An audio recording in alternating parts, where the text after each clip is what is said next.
The iPhone 17 and 17 Pro Max may have an issue where the camera control button appears stuck, failing to turn off the camera or switch between shutter and scan text modes correctly.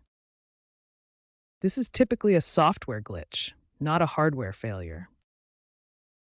Recent iOS updates, like iOS 18.3, have aimed to refine haptic feedback and toggle logic. If you encounter this, it manifests as the camera overlay staying on screen even after toggling off in settings, often during heavy camera use or multitasking.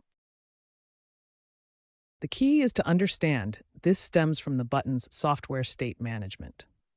iOS might fail to properly close camera sessions, particularly with advanced computational photography and new AI-driven features. To fix this, first check your camera button settings by going to Settings, Camera, then Camera Control button to ensure it's not accidentally locked in scan mode, especially if accessibility features are enabled. Pay special attention if accessibility features are enabled, as they can interfere with the button's operation. A force restart is a quick solution that can resolve temporary software glitches. Software bugs are the primary cause, so updating to the latest iOS version is crucial. If updating doesn't work, a DFU restore may be necessary, which will wipe the phone, so back up your data first.